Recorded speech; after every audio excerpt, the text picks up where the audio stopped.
প্রিয় শিক্ষার্থীরা, ঘরে বসে কারিগরি শিক্ষায় সবাইকে স্বাগতম। আজকের পাঠের বিষয় এসি মেশিন 1, ষষ্ঠ পর্ব ইলেকট্রিক্যাল টেকনোলজি। আজকের আলোচনা অধ্যায় 5 থেকে। এই অধ্যায়ে ট্রান্সফরমারের open circuit test, short circuit test এবং ভোল্টেজ রেগুলেশন সম্পর্কে আমি আলোচনা করব। আজকের এই আলোচনা শেষে আমরা ওপেন সার্কিট টেস্ট সম্পর্কে ধারণা অর্জন করতে পারব, শর্ট সার্কিট টেস্ট সম্পর্কে ধারণা অর্জন করতে পারব এবং টেস্ট হতে প্রাপ্ত বিভিন্ন ডাটা সম্পর্কে সম্যক জ্ঞান অর্জন করতে পারব। তাহলে আসি, ট্রান্সফরমারের ওপেন সার্কিট বা নো লোড টেস্ট কি? ট্রান্সফরমারের যে কোনো এক সাইড খোলা রেখে অন্য সাইডে পরিমাপক যন্ত্র সংযুক্ত করে এই টেস্ট করা হয়। এই টেস্টে সরবরাহ ফ্রিকোয়েন্সি এবং ভোল্টেজ রেটেড দেওয়া হয়, অর্থাৎ যে রেটেড ভোল্টেজ এবং যে রেটেড ফ্রিকোয়েন্সি সেটাই প্রয়োগ করা হয় টেস্ট সাইডে। এই টেস্টে সাধারণত লো ভোল্টেজ সাইডে অ্যামিটার, ভোল্টমিটার ও ওয়াটমিটার সংযোগ করা হয়। অন্য সাইড কিন্তু খোলা থাকে, অর্থাৎ কোনো লোড থাকে না। লো ভোল্টেজ সাইডে রেটেড ভোল্টেজ ও ফ্রিকোয়েন্সি প্রয়োগ করা হয়। Voltmeter rated voltage, wattmeter power loss ও অ্যামিটার নো লোড কারেন্ট নির্দেশ করে। অর্থাৎ এখানে যে ওয়াটমিটার পাওয়ার লস নির্দেশ করে এটা কিন্তু কোর লস, অর্থাৎ ওয়াটমিটারের কাজ হলো পাওয়ার পরিমাপ করা, কিন্তু এখানে ওয়াটমিটার যে রিডিং দিবে সেটা core loss. No load current সাধারণত ফুল লোড কারেন্টের 3 থেকে 5% হয়ে থাকে। অর্থাৎ আমরা যে সংযোগটা দিচ্ছি এরকম।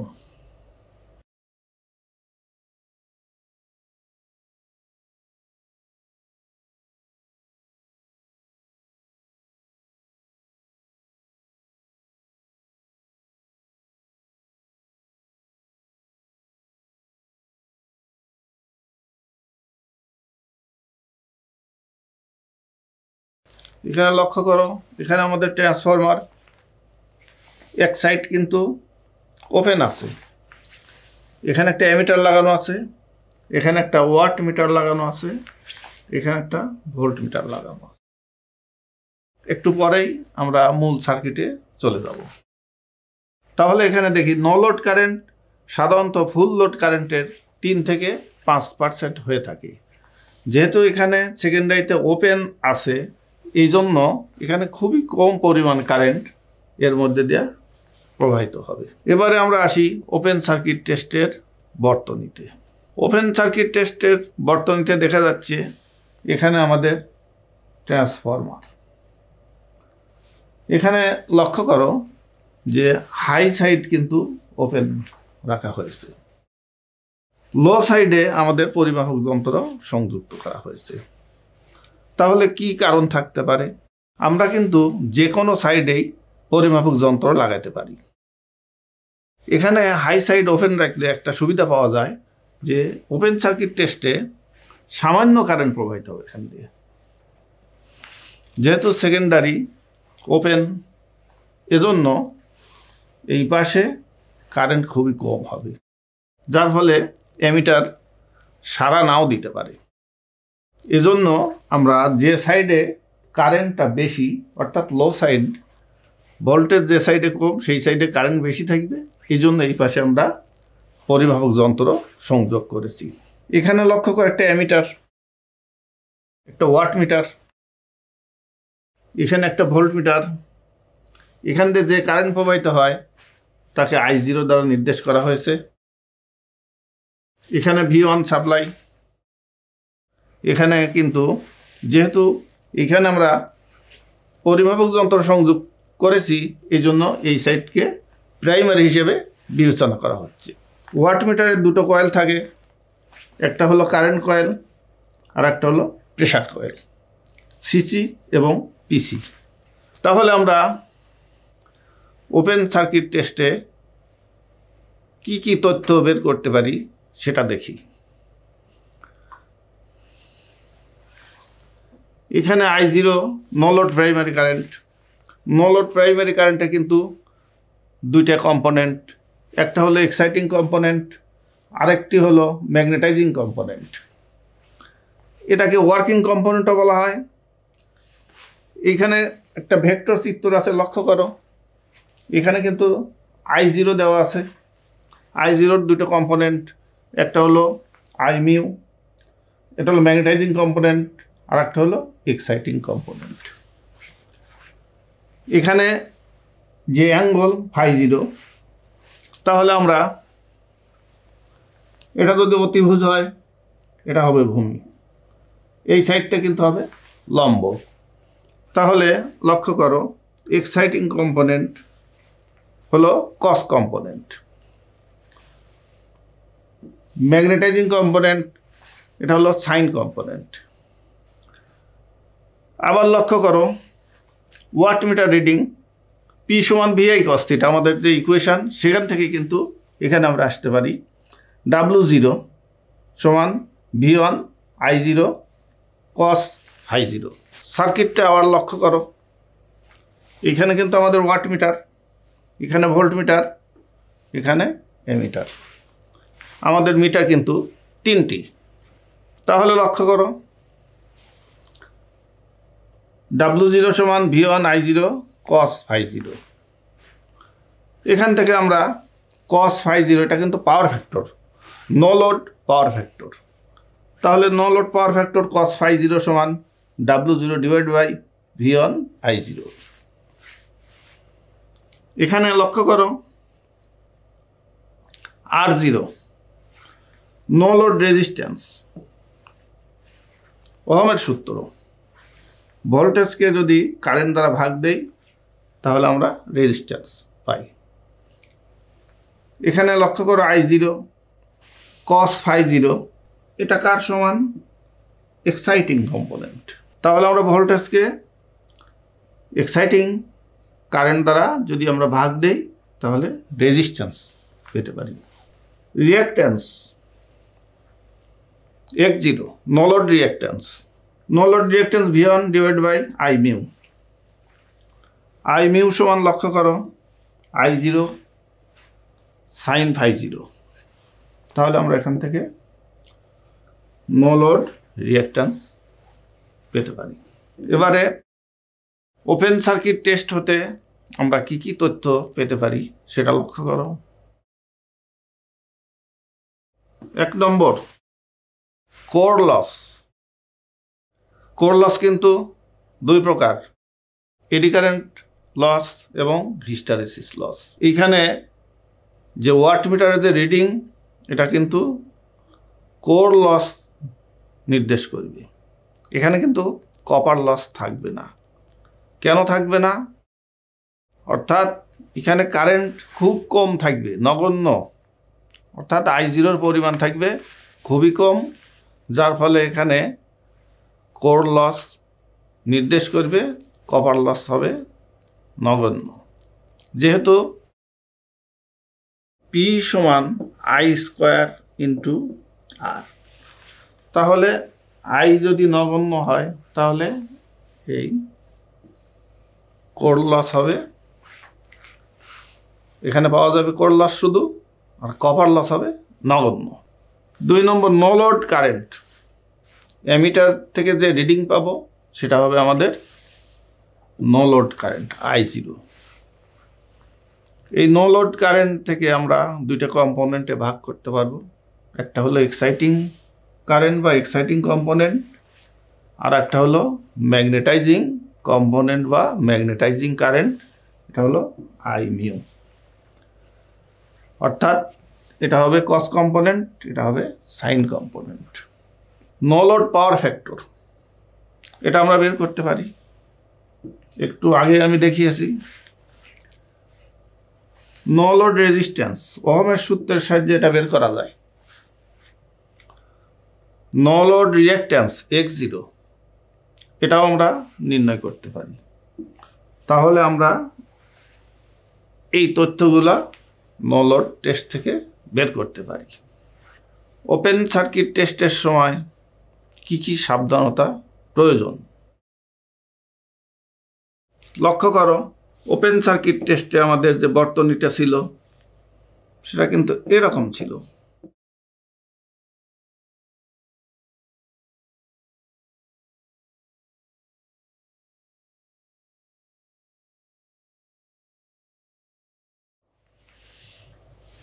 এটা ছিল ওয়াটমিটার। তাহলে এখানে লক্ষ্য করো কোনো লোড থাকে না, এখানে কিন্তু ভোল্টেজ ইনডিউসড হবে।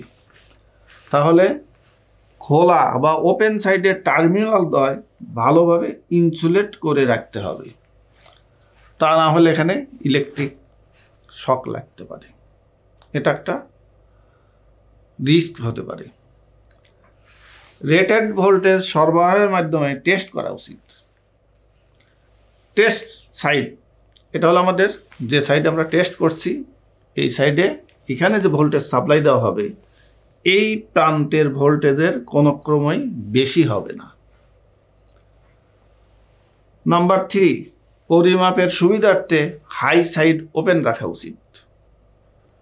আমরা কিন্তু হাই সাইডেও টেস্ট করতে পারি, কিন্তু পরিমাপের সুবিধার্থে যেহেতু লো সাইডে আমাদের কারেন্ট একটু বেশি থাকবে, এই জন্য পরিমাপের সুবিধার্থে আমরা লো সাইডে পরিমাপক যন্ত্র সংযুক্ত করব। সুপ্রিয় শিক্ষার্থী, আমরা এতক্ষণ ওপেন সার্কিট টেস্ট নিয়ে আলোচনা করলাম, এখন আমরা আলোচনা করব শর্ট সার্কিট টেস্ট নিয়ে।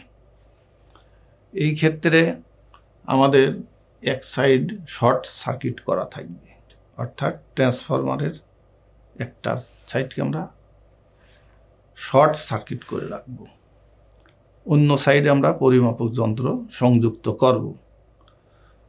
পরিমাপক যন্ত্র কিন্তু আগের ওই সকল যন্ত্রই আমরা সংযুক্ত করব, যেখানে যেভাবে ছিল ওয়াটমিটার, অ্যামিটার, ভোল্টমিটার একই রকম সংযোগ থাকবে, শুধুমাত্র তফাৎ থাকবে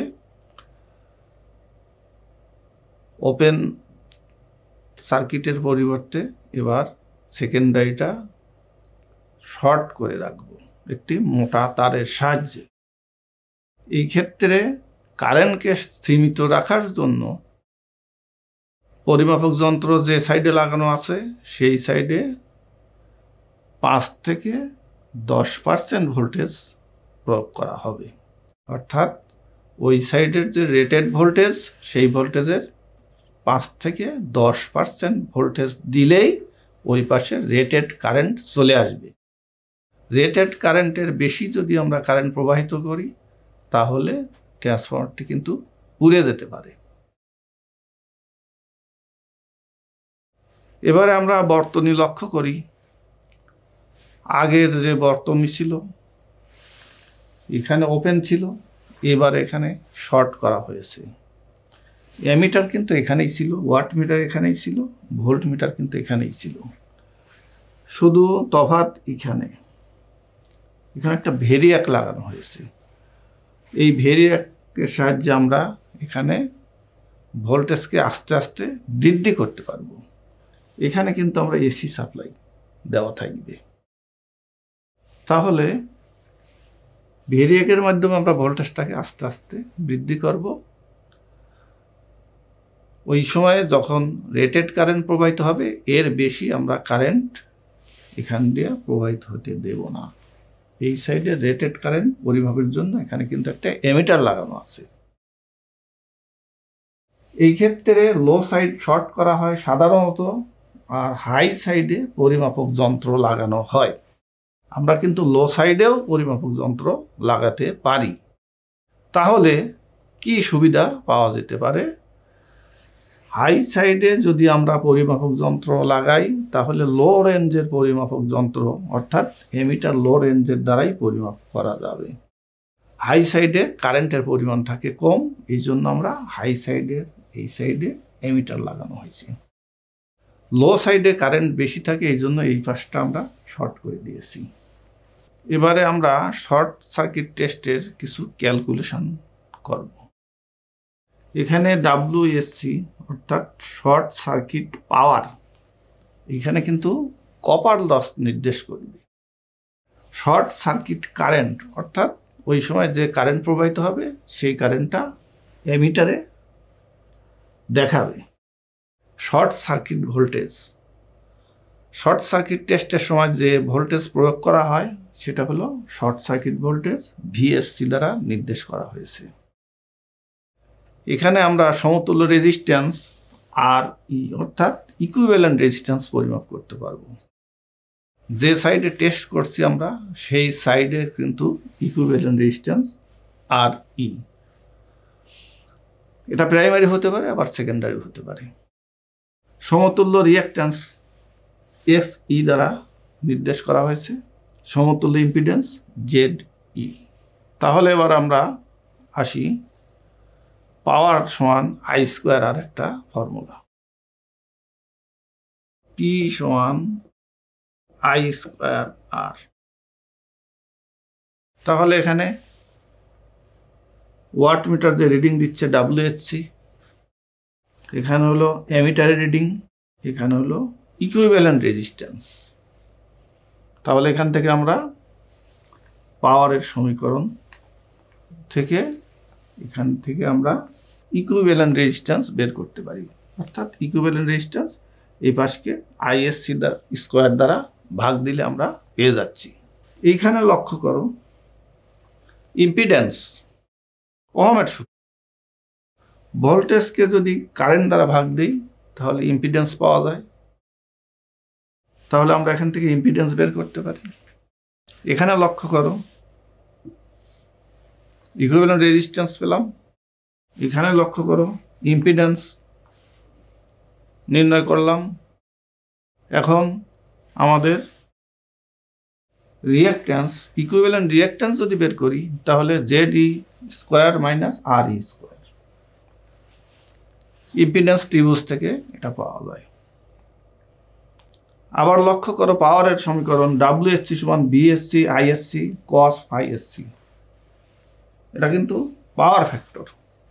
শর্ট সার্কিট টেস্টের সময় যে পাওয়ার ফ্যাক্টর নির্দেশ করে সেটা হলো কস ফাই এসসি। তাহলে এখান থেকে যদি আমরা পাওয়ার ফ্যাক্টর নির্ণয় করতে চাই তাহলে WHC ডিভাইডেড বাই ভিএসসি এবং আইএসসি, এখান থেকে আমরা পাওয়ার ফ্যাক্টর নির্ণয় করতে পারি। এবারে দেখি আমরা শর্ট সার্কিট টেস্ট হতে কি কি ডাটা বা তথ্য নির্ণয় করতে পারি। 1 নম্বর সমতুল্য রেজিস্ট্যান্স আর ই। 2 নম্বর সমতুল্য রিঅ্যাক্ট্যান্স পরিমাপ করতে পারি। সমতুল্য ইম্পিডেন্স জেড ই নির্ণয় করতে পারি। কপার লস নির্ণয় করতে পারি। এখানে যে ওয়াট মিটার লাগানো হয়েছে এই ওয়াট মিটারে কিন্তু এই ক্ষেত্রে কপার লস নির্দেশ করবে, এখানে কিন্তু কোর লস নির্দেশ করবে না।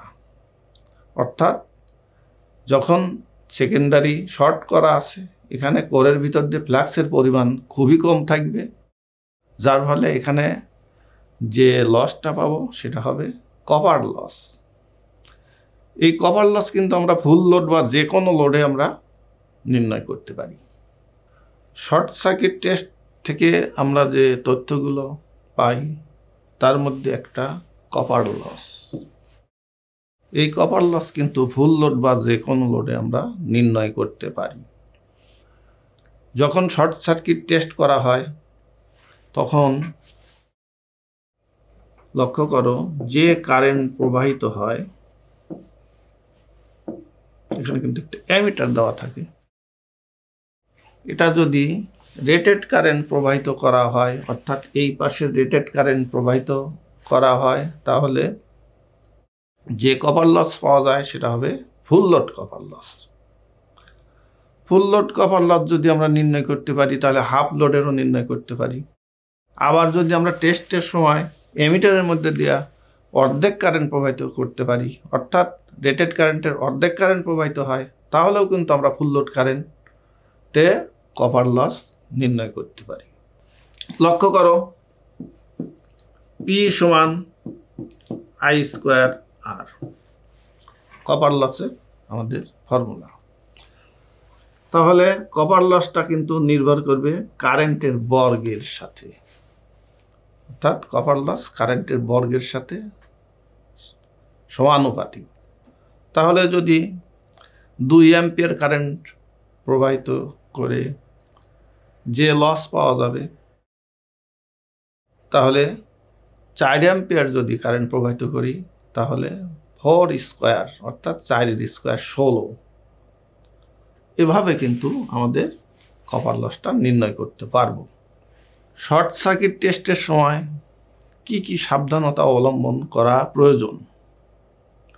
1 নম্বর, টেস্টকালীন সময়ে রেটেড কারেন্টের অধিক কারেন্ট প্রবাহিত করা উচিত নয়। অর্থাৎ যে সাইডে আমরা পরিমাপক যন্ত্র সংযুক্ত করব ওই সাইডে যে রেটেড কারেন্ট, সেই কারেন্টের বেশি কারেন্ট যদি প্রবাহিত হয় তাহলে ট্রান্সফরমার কয়েল উত্তপ্ত হবে এবং ট্রান্সফরমারটা পুড়ে যেতে পারে। 2 নম্বর, ভেরিয়াকের মাধ্যমে টেস্ট ভোল্টেজ ক্রমান্বয়ে বৃদ্ধি করা উচিত। অর্থাৎ লক্ষ্য করো যে এখানে কিন্তু আমাদের একটা ভেরিয়াক লাগানো ছিল। এখানে ভেরিয়াকটা কিন্তু আসলে মূলত একটা অটো ট্রান্সফরমার। এইরকম কিন্তু আমরা সাপ্লাই দিয়েছিলাম। এই ভেরিয়াকের মাধ্যমে আমরা ভোল্টেজকে আস্তে আস্তে বৃদ্ধি করব, যেন রেটেড কারেন্টের বেশি কারেন্ট এর মধ্যে দিয়ে প্রবাহিত না হয়। এখানে কিন্তু একটা এমিটার ছিল। 3 নম্বর, লো সাইডের টার্মিনাল দ্বয় মোটা তার দিয়ে শর্ট করা উচিত। অর্থাৎ যে সাইড লো, অর্থাৎ আমরা পরিমাপক যন্ত্র যে সাইডে সংযুক্ত করেছি অপর সাইডটা কিন্তু শর্ট করা হয়। সেই শর্ট করা হয় কিভাবে? একটা মোটা তার দিয়ে, যেন রেজিস্ট্যান্স বিহীন, অর্থাৎ খুবই কম রেজিস্ট্যান্সের একটা তার দ্বারা এটাকে শর্ট করা উচিত। এতক্ষণ যা আমরা আলোচনা করলাম তা হলো ট্রান্সফরমারের ওপেন সার্কিট টেস্ট।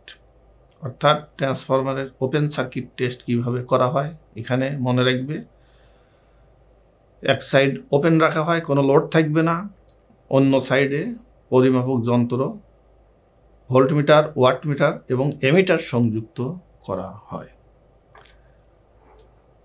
ট্রান্সফরমারের শর্ট সার্কিট টেস্ট সম্পর্কে আমরা আলোচনা করেছি। এখানে কিন্তু পরিমাপক যন্ত্র একইভাবে ওই 3টে পরিমাপক যন্ত্রই থাকে। একটা হলো ভোল্টমিটার, একটা ওয়াটমিটার, একটা এমিটার। অপর সাইডটা একটা মোটা তারের সাহায্যে শর্ট করা থাকে। সাপ্লাই ভোল্টেজ থেকে কম ভোল্টেজ সাপ্লাই দেওয়ার জন্য আমরা একটা ভেরিয়াক ব্যবহার করি এই শর্ট সার্কিট টেস্টে। আমরা টেস্টকালীন সাবধানতা কি কি অবলম্বন করা দরকার তা নিয়ে আলোচনা করেছি। অর্থাৎ ওপেন সার্কিট টেস্টে যে সার্কিট ওপেন থাকে সেখানে ইনসুলেটিং টেপ দ্বারা মোড়ায় রাখতে হবে। শর্ট সার্কিট টেস্টের ক্ষেত্রে কোনো ক্রমেই রেটেড কারেন্টের বেশি প্রবাহিত করা উচিত নয়। এতক্ষণ আমরা যে আলোচনা করলাম তার উপরে ভিত্তি করে তোমাদের বাড়ির কাজটি তোমরা বাসায় অনুশীলন করবে এবং খাতায় লিপিবদ্ধ করবে। পরবর্তীতে ইনস্টিটিউট খোলার পরে বিষয় শিক্ষকের নিকট এটি জমা দিবে। বিষয় শিক্ষক এর উপরে মূল্যায়ন করবেন এবং তোমাদের ধারাবাহিক নম্বর প্রদান করবেন। তাহলে আমরা দেখি বাড়ির কাজটি কি। 1 নম্বর, ট্রান্সফরমারের ওপেন সার্কিট টেস্টের সময় ওয়াটমিটার শুধু কোর লস নির্দেশ করে কেন? অর্থাৎ ওপেন সার্কিট টেস্টের সময় ওয়াটমিটারের যে পার্টটা পাবো সেটা কিন্তু শুধুমাত্র কোর লস। 2 নম্বর, ট্রান্সফরমারের শর্ট সার্কিট টেস্ট হতে কি কি ডাটা পাওয়া যায়? অর্থাৎ শর্ট সার্কিট টেস্ট করার পরে আমরা ওখান থেকে ওই টেস্টের রেজাল্ট থেকে কি কি তথ্য বা ডাটা পাই। আশা করি এতক্ষণ যা আলোচনা করলাম তোমরা ভালোভাবে বুঝতে পেরেছো। সবাই ভালো থাকো, সুস্থ থাকো। ধন্যবাদ।